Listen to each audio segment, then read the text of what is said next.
আর মহিলারা তো বলছে যে ওয়াজ কখন শুরু করবে। ও দাদি আপনাকে চিনি না, আপনাকে সাইজ করা দরকার। দাদি এবং নানি এদের চেয়ে বড় মুফতি বাংলাদেশে নাই। বুবুর সব কথাই নাকি বুখারীতে আছে, তাই না? এটা তো কমন স্লোগান আপনাদের, তাই না? এটা জানার কথা আপনাদের। এই দাদি এবং নানি এরা এত বড় মুফতি, ও সব জানে।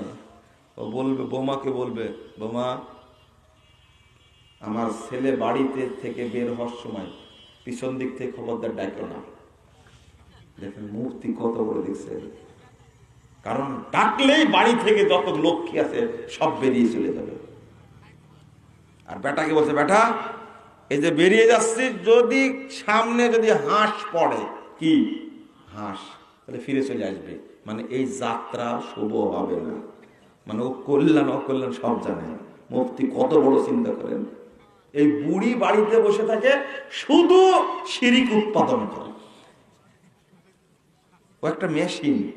কি দাদি এবং নারী বিয়ের ডেট ঠিক করে আসছে, তো বলছে কি করে আসলি? নাতনির বিয়ের ডেট ঠিক করেছে। তখন বলছে, মা ওই যে মঙ্গলবারে ডেট হয়েছে, আগামী মাসের প্রথম সপ্তাহ মঙ্গলবার। তো তোর বুদ্ধি শুদ্ধি হইল না, মঙ্গলবারে ডেট করলে বিয়ে টিকে না। দেখছেন কত বড় মুফতি, দেখছেন এটা। বৌমাকে বলছে, শোনো খবরদার রাত্রিতে কাউকে ধার দিও না। দেখছেন মুফতি, ওর এলমের শেষ নাই। খবরদার বৈশাখ মাসে কোনোদিন কাঁথা সেলাই করবে না। কাঁথা সেলাই করলে বাসলি ব্যারাম হয়। আর ভাদ্র মাসে কখনো বিয়ে দিতে পারবে। ওর ফতুয়ার শেষ নাই, খালি বসে দেখে বুড়ির সামনে সব ফতুয়ার কাছে জানা আছে। ও বুড়ি, তোমার যেটা জানার দরকার ছিল ওটা তুমি জানো না।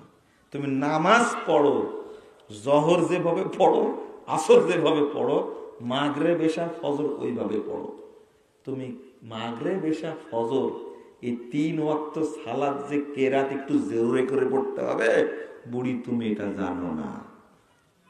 তুমি মূর্খ মুফতি একটা। তোমার জানার দরকার ছিল, বৌমাকে বলার দরকার ছিল, এই শোনো শোনো, যদি